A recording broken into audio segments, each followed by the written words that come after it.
जम्मू कश्मीर से धारा 370 हटने के बाद लगातार घाटी में अमन और विकास लौटाने की कोशिश हो रही है और यह सब कुछ पाकिस्तान को रास नहीं आ रहा।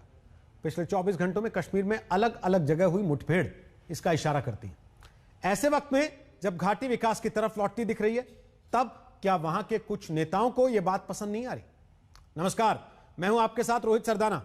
जम्मू कश्मीर की पूर्व मुख्यमंत्री महबूबा मुफ्ती अनुच्छेद 370 की वापसी के लिए आंदोलन करने जा रही है।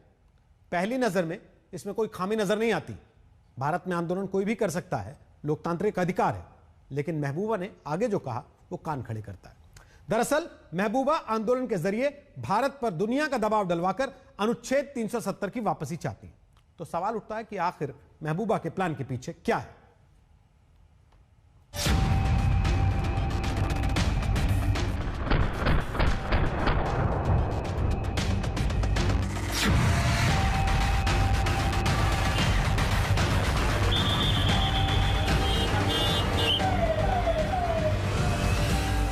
यहाँ लोग बहुत ही मुश्किल हालात में हैं, बहुत डरे हुए हैं, सहमे हुए हैं। झूठ, बिल्कुल झूठ। महबूबा मुफ्ती जी जम्मू कश्मीर से अनुच्छेद हटने से दो ही लोग डरे हुए हैं। दो ही लोगों की हालत 5 अगस्त 2019 के बाद से लगातार खराब है। पहला पाकिस्तान है और दूसरा वो नेता जिनकी सियासी जड़ों पर 370 हटाने का फैसला प्रहार साबित हुआ है।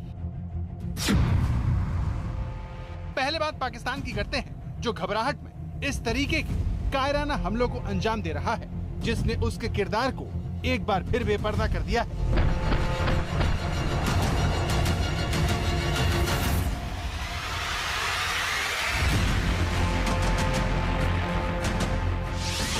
ये सीसीटीवी तस्वीर श्रीनगर में हुए आतंकवादी हमले की है, जिसमें एक आतंकवादी अपने कपड़ों में AK-47 छिपा कर लाया और अचानक गोली चलाकर भाग निकला। यह हमला चंद सेकंडों में हुआ। आतंकी बाजार में आया और पुलिस वालों को पीठ पर गोली मारकर फरार हो गया। इस हमले में 2 पुलिस वाले शहीद हो गए। लेकिन यह हमला करने वाला आतंकवादी सीसीटीवी कैमरे में कैद हो गया। ये देखिए, आतंकवादी हमला करके जैसे ही पलटा, उसका चेहरा साफ देखा जा सकता है। यानी आज नहीं तो कल ये पकड़ा जाएगा। लेकिन पीठ पर गोली मारकर भागना ये बता रहा है कि पाकिस्तान में बैठे आतंकवादियों को घाटी का अमन रास नहीं आ रहा। इस वक्त श्रीनगर शहर के बागात इलाके में हो और यहाँ पे अभी कुछ ही देर पहले एक हमला हुआ है। मिलिटेंटों ने जो है पुलिस के ऊपर हमला किया है, जिसमें 2 पुलिस वाले जख्मी हुए हैं। पूरे इलाके को यहाँ पे घेर दिया गया है। आप देख रहे हैं किस तरीके से यहाँ पुलिस और पैरामिलिट्री फोर्सेस के जवान जो है तैनात है और कॉर्डन ऑफ कर रहे हैं, कोशिश कर रहे हैं कि पता लगाया जाए जो ये मिलिटेंट है, जो हमलावर है, वो यहाँ हमला करने के बाद किस तरफ भाग निकले हैं। राज्य की एक पूर्व मुख्यमंत्री होने के नाते महबूबा मुफ्ती का फर्ज है कि वो राज्य में ऐसा माहौल बनाए जिसमें आतंकवाद की कमर टूटे, ऐसे आतंकवादी हमले ना हो। लेकिन महबूबा मुफ्ती अनुच्छेद 370 के बहाने पाकिस्तान की भाषा में ही बात कर रही हैं। इस तरह से यहाँ लूटा गया, डाका डाला गया। उसके बाद जम्मू कश्मीर के हालात ठीक नहीं हैं। यहाँ लोग बहुत ही मुश्किल हालात में हैं, बहुत डरे हुए हैं, सहमे हुए हैं। महबूबा जी को शायद पाकिस्तान परस्ती में ये सब कुछ न दिख रहा हो, लेकिन हम आपको याद दिला दें कि पाकिस्तानी आतंकवादियों की गोली से मरने वाले कश्मीर के ही नौजवान हैं। जिस अंदाज में यह हमला हुआ, उसमें आम जनता की भी जान जा सकती थी। लेकिन महबूबा मुफ्ती का एजेंडा पाकिस्तान को बेनकाब करने से ज्यादा घाटी में सुरक्षा चक्र को कमजोर करने का ज्यादा नजर आ रहा है। हम ऐसा क्यों कह रहे हैं, अब उसकी वजह सुनिए। तो हमने जो PDP का जो एजेंडा है कि मसले कश्मीर हल करना है और उसके साथ साथ जो हमारा खोया हुआ वकार है, 370 है, 35 है, उसको भी साथ साथ उसको बहाल करने के लिए एक जद्दोजहद शुरू करनी है बड़े पुरअमन तरीके से। जिस तरह दिल्ली में फार्मर्स हैं, पूरी दुनिया उनके साथ है, इसी तरह हमें भी एक पुरअमन जद्दोजहद करनी है। ये वही महबूबा मुफ्ती हैं जिन्होंने 370 की आड़ में तिरंगे का अपमान किया, जिस तरह दिल्ली में न जाने क्या क्या कहा, और अब वो भारत के संविधान से मिले अधिकारों का इस्तेमाल करके किसानों के आंदोलन का बहाना लेकर हिंदुस्तान को ही बदनाम करने की फिराक में है। 370 है, 35 है, उसको भी साथ साथ उसको बहाल करने के लिए एक जद्दोजहद शुरू करनी है बड़े पुरअमन तरीके से। जिस तरह दिल्ली में फार्मर्स हैं, पूरी दुनिया उनके साथ है, इसी तरह हमें भी एक पुरअमन जदोजहद करनी है। सोचिए, महबूबा के इस कदम से कौन सबसे ज्यादा खुश होगा? क्या इस तरह की कोई भी कोशिश पाकिस्तान का ही काम आसान नहीं करेगी? लेकिन महबूबा को किसी की फिक्र नहीं है, उन कश्मीरी नौजवानों की भी नहीं जिनकी पीठ पर पाकिस्तान की शह पर गोली मारी गई। श्रीनगर से पहले बडगाम में भी आतंकवादी हमला हुआ, जिसमें एसपीओ मोहम्मद अल्ताफ शहीद हो गए। देखिए, हर एक पुलिस पर्सन हो, सीएपीएफ को हो कि मीडिया वाला हो, चाहे टेररिस्ट हो, हर एक टैक्टिक्स अलग होता है। टैक्टिकली मैं मानता हूँ कि साउंड है, उनका मॉडस ऑपरेंडी है इनिशियल फायरिंग करके भाग जाओ, लेकिन हर बार काम नहीं करेगा, अगले बार फंसेंगे। अगर महबूबा वाकई में घाटी के विकास की इच्छुक है, वो इस तरह के आतंकवादी हमलों के लिए पाकिस्तान को बेनकाब करे। लेकिन ये काम न तो महबूबा से होता है और न ही फारूक अब्दुल्ला जैसे लोगों से, जो गद्दी वापस पाने के लिए एक बार फिर जनता को भड़काने की कोशिश कर रहे हैं। कश्मीर के लोगों को दिल से लगाइए और आपने उस रियासत को जो ताज थी हिंदुस्तान का, उसके टुकड़े किए। कश्मीर शांति और विकास के रास्ते पर निकल चुका है। डीडीसी चुनाव इस बात की मिसाल है, जिसमें नौजवानों ने बढ़ चढ़कर हिस्सा लिया। मतदान का रिकॉर्ड बना। जम्मू कश्मीर में वो हुआ जो पिछले 70 सालों में नहीं हुआ। जम्मू के वाल्मीकि समाज के लोगों को वोटिंग का अधिकार मिलना ऐसे ही बड़े बदलाव में शामिल है, जिसके फायदे के बारे में डीडीसी चुनाव में जीत दर्ज करने वाले प्रत्याशियों ने विदेशी राजनीतिकों को बताया। आज अब विदेशी राजनीतिकों से मिले, क्या बातचीत हुई? I'm 26, मैंने फर्स्ट टाइम वोट किया लोकल इलेक्शंस के लिए। We are very thankful to Modi ji. और उन्होंने ये पूछा कि 35 और 370 हटने के बाद क्या आपको कैंपेनिंग में कोई मुश्किल आई? क्या लोगों ने ये इशू खड़ा किया कि पहले 35A और 370 धारा जो है वापस लाओ फिर वोट देंगे? लेकिन ऐसा कुछ नहीं था, सब ठीक था। जम्मू कश्मीर की भूतपूर्व मुख्यमंत्री महबूबा मुफ्ती ने राजनीतियों के कश्मीर आने पर सवाल उठाए हैं। उनका कहना है कि यदि केंद्र सरकार दावा करती है कि जम्मू कश्मीर में हालात सुधर गए हैं, फिर राजनेताओं को आने की क्या जरूरत है? भारत के पार्लियामेंट के बाद भारत के जनमानस ने इस पे अपनी मोहर लगाई है।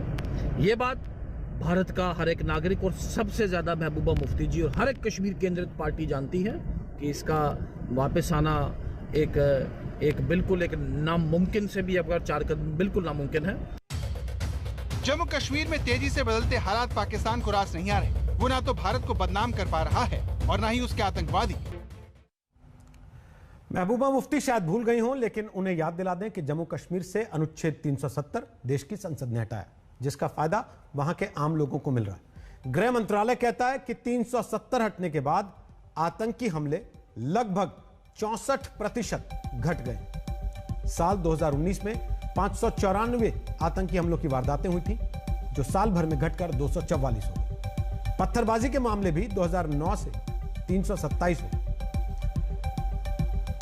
370 हटने के बाद आतंकवादी भी ज्यादा मारे गए। साल 2019 में 157 आतंकी ढेर हुए और 2020 में 221 आतंकवादी मारे गए।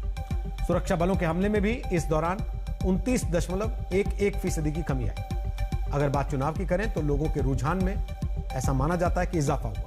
2019 के लोकसभा चुनाव में जम्मू कश्मीर में लगभग 45% लोगों ने वोट दिया था, जबकि डीडीसी चुनाव में यह आंकड़ा बढ़कर 51% हो गया। हाल ही में लोकसभा में जम्मू कश्मीर पुनर्गठन संशोधन विधेयक पास होने के दौरान गृह मंत्री ने विपक्ष के इस सवाल का जवाब दिया कि 370 हटने के बाद क्या कुछ बदल गया।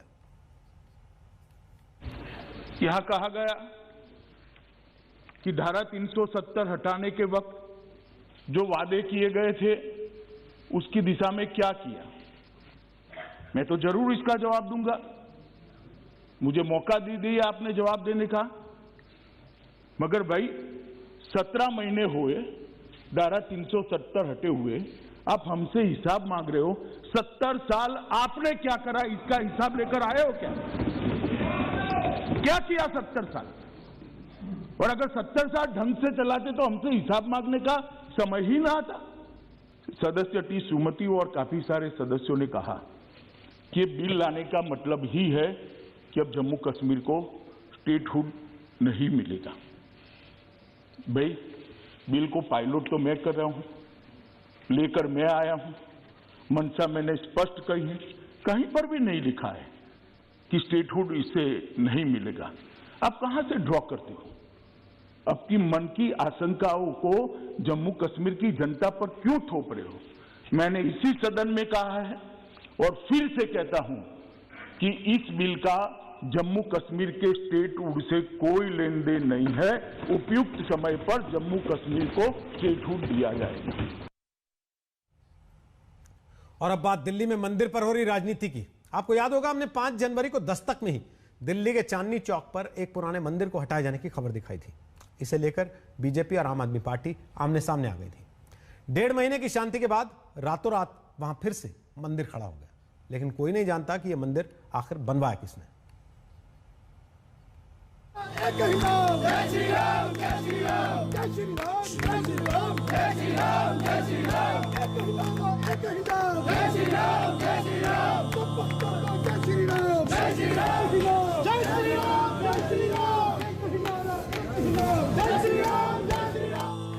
दिल्ली के चांदनी चौक में जिस मंदिर के बाहर ये नारे लग रहे हैं, वो कब बना कोई नहीं जानता।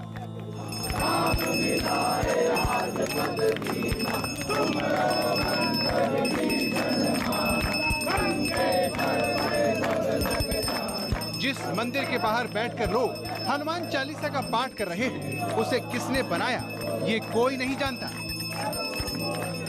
और ये भी एक दोबारा चमत्कार हुआ है कि जब सुबह हम लोग यहाँ उठे तो हमने देखा कि हनुमान जी का मंदिर यहाँ पे दोबारा है। जेपी भाई जी की आदेश गुप्ता जी ने हमने पूछा हमसे, तो हमने बताया हाँ जी लोग यहाँ कर रहे हैं।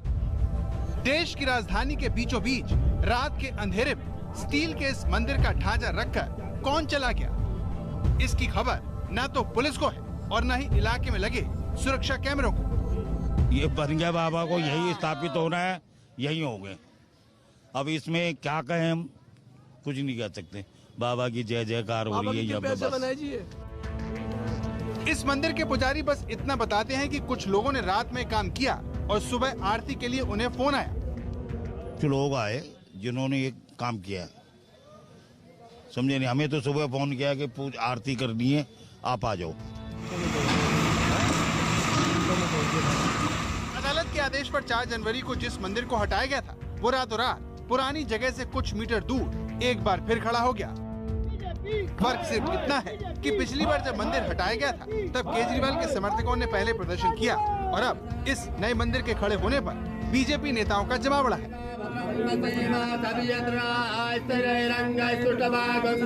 चांदनी चौक में सरकार उस समय चाहती मंदिर को बचा सकती थी, लेकिन अब जो यहाँ की जनता ने, हमारे श्रद्धालुओं ने जो मंदिर की स्थापना की है, इसकी भव्यता और बढ़नी चाहिए।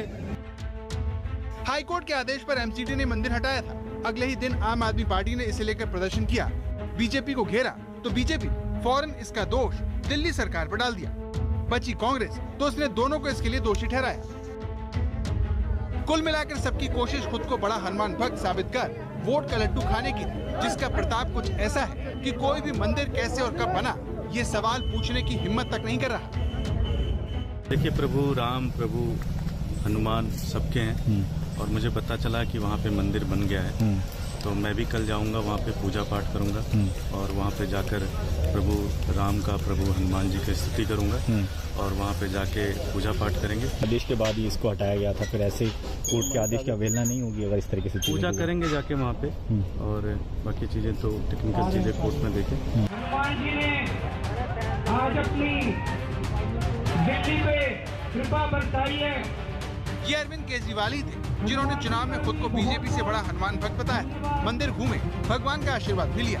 अब जब तस्वीर बदल चुकी है, तो बीजेपी केजरीवाल को मंदिर के दर्शन कर पश्चाताप करने को कह रही है। आज मैं दिल्ली के मुख्यमंत्री साहब को भी यहाँ आमंत्रित करता हूँ। वो हनुमान जी के भक्त हैं, वो यहाँ आकर अपनी गलती का पश्चाताप करें। हनुमान जी की स्थापना हो गई है और हम इसको भव्य रूप देंगे। अगर मेयर एमसीडी के वहाँ जा रहे हैं और वो उसके सहमति में हैं, तो फिर अरविंद केजरीवाल के उस बयान का क्या हुआ कि एमसीडी तोड़वाई है। सब हनुमान भक्त है, राम भक्तों की जीत है और आज मंदिर जी के, हनुमान जी के मंदिर की पुनर्स्थापना हुई है, इसका मैं स्वागत करता हूँ। 2 दिन पहले ही सुप्रीम कोर्ट ने मंदिर को दोबारा बनाने वाली मांग को खारिज किया था, लेकिन इसके बाद मंदिर की जगह से चंद मीटर दूर ये अस्थायी मंदिर रख दिया गया। लेकिन सवाल ये है कि रातों रात ये सब किसने किया। कुमार कुणाल के साथ आनंद कुमार, दिल्ली, आज तक। सरकारी सिस्टम के छल से मुर्दे तक नहीं बच पाते हैं। ताजा मामला झारखंड का है, जिसके गढ़वा में बरसों से मुर्दों के नाम पर राशन बांटा जा रहा है। सिर्फ गढ़वा जिले में ही अफसरों की नाक के नीचे लापरवाही के ऐसे 300 से ज्यादा केस आ गए।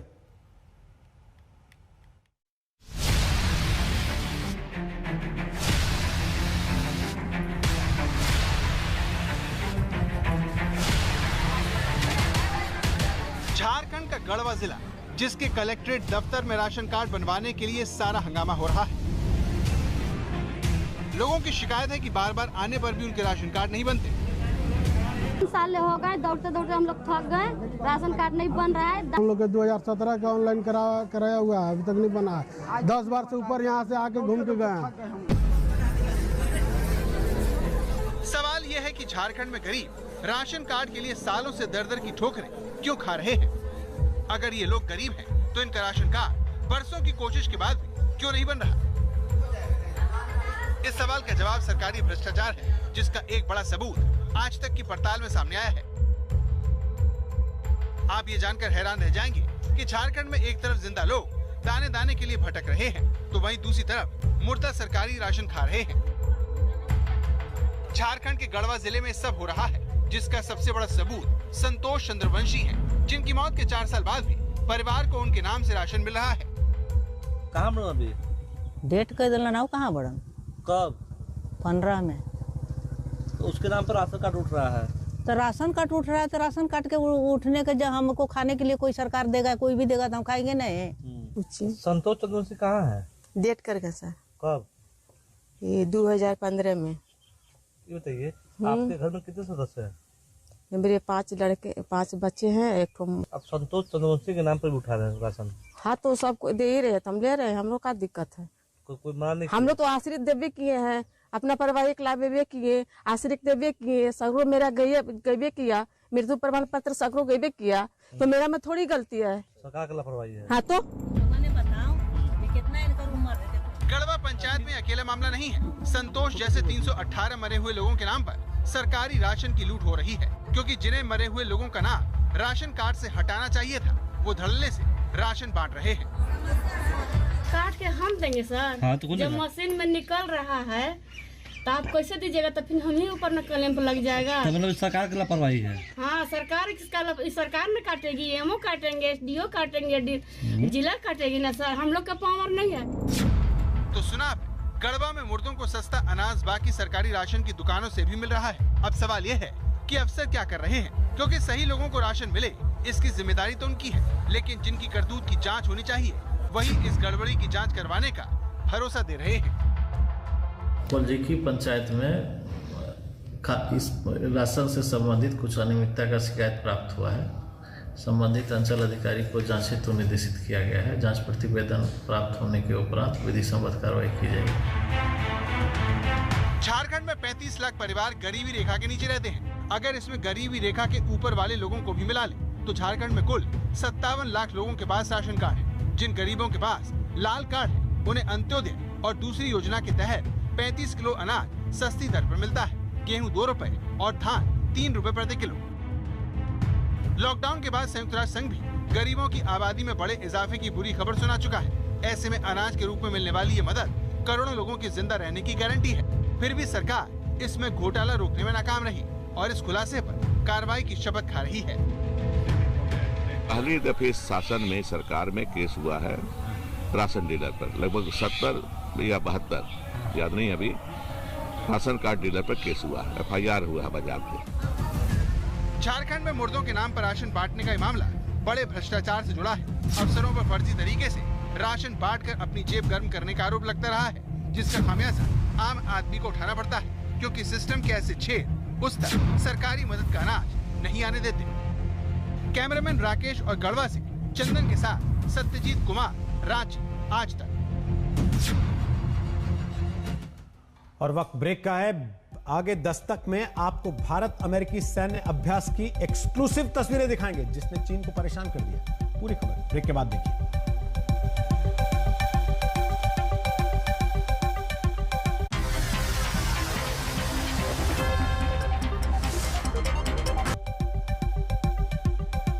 अब भारत की सैन्य ताकत और कूटनीति की वो दस्तक जो चीन तक जरूर पहुंचेगी। जब चीन को LAC पर हद में रखने के लिए भारत मजबूती से डटा है, तो अमेरिका के साथ अपना सैन्य सहयोग भी बढ़ा रहा है। राजस्थान के बीकानेर में भारत और अमेरिका के सैनिकों ने साझा युद्धाभ्यास किया। इसमें आतंकी हमलों से लेकर बाहरी आक्रमण के खिलाफ एक दूसरे के अनुभवों से सीख हासिल की गई।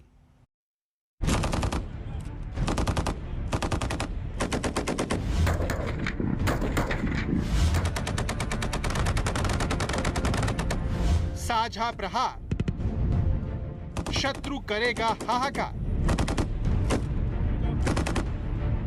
यह है भारत अमेरिका युद्धाभ्यास। सुरक्षा चुनौतियों से निपटने के साझा अनुभव है ये।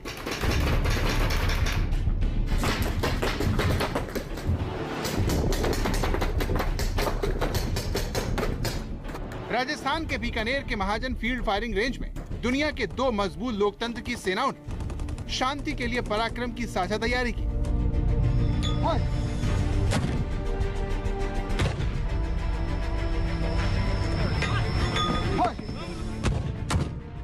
दशकों से आतंकवाद, उग्रवाद और अब विस्तारवाद के जख्म से भारत पीड़ित है। अमेरिका के भी अपने अनुभव है। ऐसे में जब दोनों देश अपने कूटनीतिक रिश्तों को और मजबूत कर रहे हैं, तो सैन्य अनुभवों को बांटने की भी जरूरत है। The most important part is that both the countries are the biggest democracies. They are working on the same goals, same objective, peaceful, right? Peaceful place basically, right? So अगर आप देखें, इंडिया में भी डेमोक्रेसी is the emphasis और US में भी democracy को emphasis दिया जाता है। एंड इसी चीज़ का जो हम देख रहे हैं इंटरऑपरेबिलिटी के साथ, वो एक एग्जाम्पल बन सकता है रेस्ट ऑफ द वर्ल्ड के लिए, how to maintain the democratic processes with the military and the piece.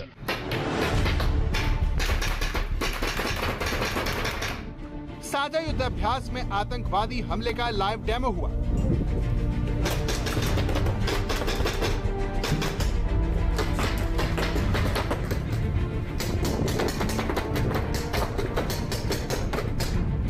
IED drill से लेकर युद्ध के दौरान ट्रॉमा मैनेजमेंट भी इस युद्धाभ्यास का हिस्सा था। It's been a great experience to have some shared understanding with the Indian Army, especially on the medical side. So we've been able to train together, see how we each operate from point of injury, how to triage, how we do our roles of care, moving from lower to higher echelons of care, how we do our medevacs, and just basically how to save lives on the battlefields. So it's been a great experience sharing that with our Indian Army counterparts. 240 अमेरिकी सैनिक और भारतीय सेना की 2 battalion इस war game में शामिल हुए। LAC से लेकर LOC तक भारत अपनी सीमाओं की रक्षा तैयारी को और कैसे पुख्ता करे, अमेरिकी सेना के साथ इसका अनुभव हासिल किया गया। ये एक एरिया डोमिनेशन एक्सरसाइज है जो कि रियल टाइम सिनारियो में चल रही है। इंडियन और US ट्रूप्स अपने बेस्ट प्रैक्टिसेस एक दूसरे से शेयर कर रहे हैं।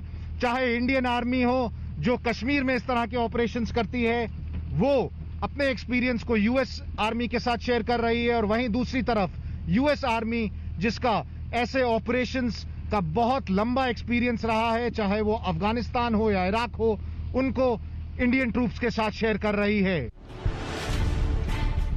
भारत अमेरिका के बीच रक्षा और रणनीतिक सहयोग बढ़ाने वाली एक्सरसाइज ऐसे वक्त पर हुई जब चीन की चुनौतियों से निपटने की जरूरत भारत के लिए बड़ी है। तो उधर अपनी इंडो पैसिफिक रणनीति के लिए अमेरिका भारत को अपने और करीब लाना चाहता है। अभिषेक भल्ला, बीकानेर, आज तक। भारत आतंकवाद से पीड़ित है और भारत को आतंक का जख्म देने वाला देश है पाकिस्तान। पाकिस्तान की कारगुजारियों में चीन उसका साथ देता है, इसीलिए भारत अब काउंटर टेररिज्म की अपनी क्षमता बढ़ाने के लिए अमेरिका जैसे देशों के साथ साझा युद्धाभ्यास कर रहा है। तो अमेरिका, जापान, ऑस्ट्रेलिया के साथ मिलकर क्वाड अलायंस के जरिए चीन के खिलाफ कूटनीतिक मजबूती भी हासिल कर रहा है।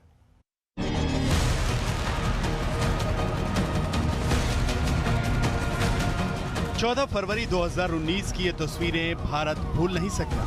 पुलवामा में CRPF के जवानों के काफिले पर हमला हुआ था। भारत के 40 जांबाजों ने जान गंवाई थी। फिर कोई दूसरा पुलवामा ना हो। आतंकी अगर ऐसी हिमाकत करने की कोशिश भी करें तो उससे निपटने का तरीका क्या हो? इसे परखने के लिए राजस्थान के बीकानेर में भारत अमेरिका युद्धाभ्यास की ये एक अहम एक्सरसाइज थी। रविंद्र कुमार बाबू, विक्टर नंबर 0794997 में मुझे मिला है टेररिस्ट भाग गया है। रिजर्व ग्रुप पीछा कर रहा है, ओवर। पुलवामा जैसे आतंकी हमले की परिस्थिति से निपटने वाली ये एक्सरसाइज सैन्य क्षमता परखने के मद्देनजर अहम थी। साथ ही इस युद्धाभ्यास से इस बात की तस्दीक भी हुई कि अमेरिका अब भारत का अहम सैन्य पार्टनर बन गया है। भारत और अमेरिका की आर्मीज के बीच युद्ध अभ्यास चल रहा है, जिसमें दोनों सेनाएं वॉर गेम्स कर रही हैं और ये real time counter terror operation की एक्सरसाइज इस वक्त चल रही है।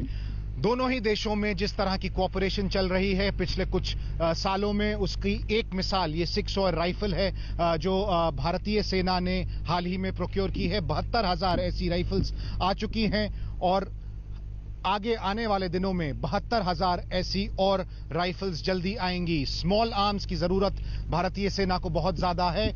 जिस तरह के चैलेंजेस LAC और LOC पर दोनों इस वक्त भारतीय सेना के सामने हैं।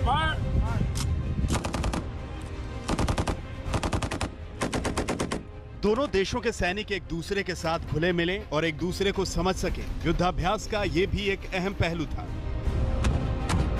युद्ध अभ्यास के दौरान भारतीय और US ट्रूप्स ने सारी रात इस ठंडे रेगिस्तान में बिताई है।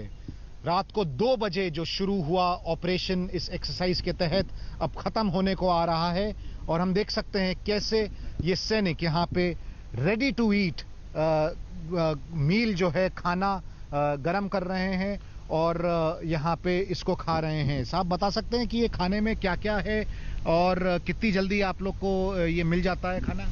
ये सर इस खाने में सबसे पहले तो पुलाव है और साथ में चपाती और परोंठा है और दाल मखनी है, टी का राशन है।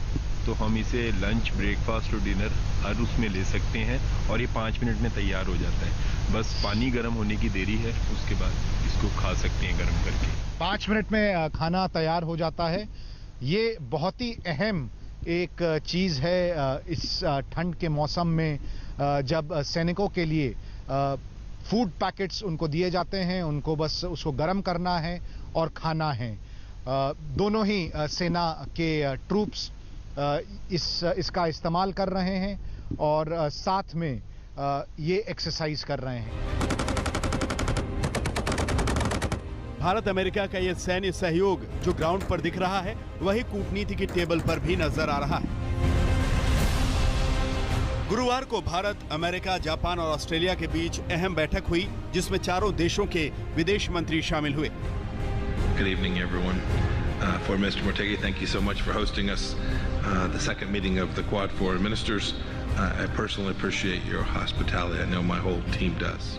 चारों देशों का ये क्वाड अलायंस यानी ये चौकड़ी इंडो पैसिफिक क्षेत्र में चीन की धमा चौकड़ी को रोकने के लिए शक्ति संतुलन के मद्देनजर बेहद अहम है।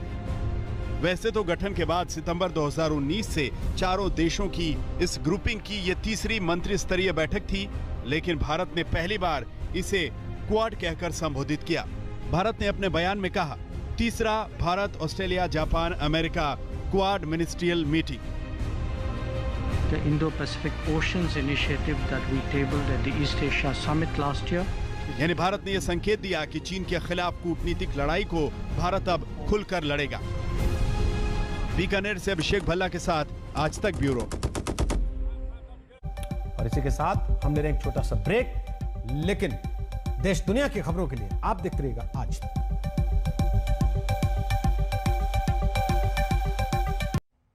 भारत अमेरिका दो ऐसे महाबली हैं जिनकी साझा ताकत से चीन में खलबली मचनी तय है। ये चीन की चुनौती से निपटने की भारत की एक्स्ट्रा तैयारी है, लेकिन लद्दाख के पेंगोंग में भारत के अटल संकल्प के आगे ही चीन को अपनी हेकड़ी छोड़नी पड़ी। पेंगोंग में चीन की सेना पीछे हटी है, जबकि शनिवार को LOC के तनाव वाले दूसरे इलाकों में डिसएंगेजमेंट पर भारत और चीन के कोर कमांडर बातचीत करेंगे।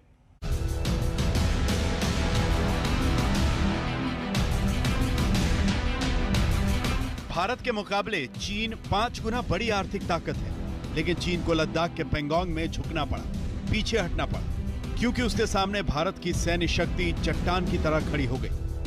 और तो और चीन ने गलवान में अपनी हार भी एक तरह से स्वीकार कर ली है। 8 महीने बाद उसने मान लिया है कि गलवान में उसके 4 सैनिक मारे गए थे। चीन ने माना है कि गलवान में उसका रेजिमेंटल कमांडर कीफाबाओ मारा गया था, लेकिन चीन ने गलवान में अपनी मौत का पूरा सच अभी भी नहीं बताया है, क्योंकि अंतर्राष्ट्रीय एजेंसियों की रिपोर्ट्स और अनुमानों के मुताबिक उसके तकरीबन 40 सैनिकों की जान गई थी। चीन ने 8 महीने बाद ये तो माना कि उसके 4 सिपाही इस ऑपरेशन में मारे गए, लेकिन ये चीन का अर्ध सत्य है। 1 हफ्ते पहले रूस की वायर एजेंसी तास ने यह कहा था कि चीन के 45 सिपाही गलवान घाटी में मारे गए थे। भारतीय सेना का भी यही अनुमान है कि चीन के 45 से 60 सिपाही गलवान घाटी के उस विश्वासघात में मारे गए थे, जिसमें भारतीय सेना के कर्नल संतोष बाबू समेत 20 योद्धाओं ने अपने प्राणों का सर्वोच्च बलिदान दिया। लेकिन चीन की तरफ से 8 महीने बाद भी अर्ध सत्य ही सामने आ रहा है।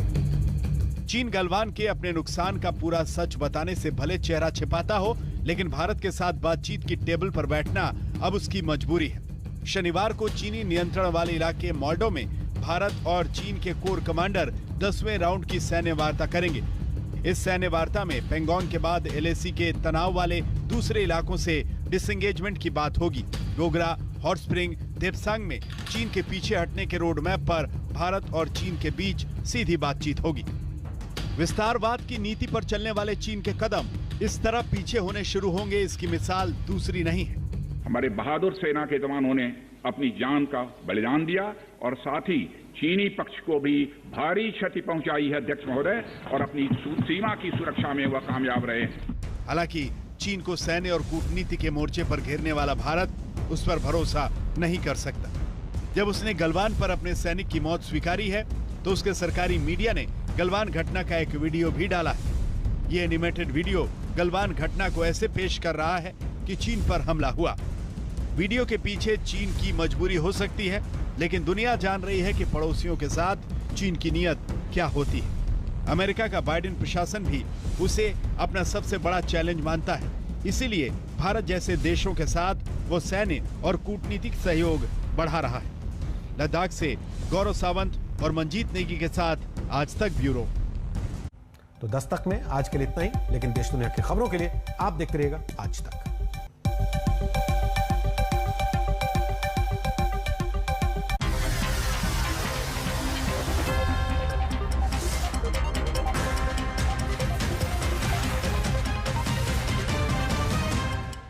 नमस्कार, मैं हूं अंजना ओम कश्यप। हमें उम्मीद है ये वीडियो आपको पसंद आया होगा। लेटेस्ट खबरों के लिए यूं ही देखते रहिए आज तक, और इस वीडियो के पसंद आने पर लाइक, शेयर एंड सब्सक्राइब करना ना भूलें।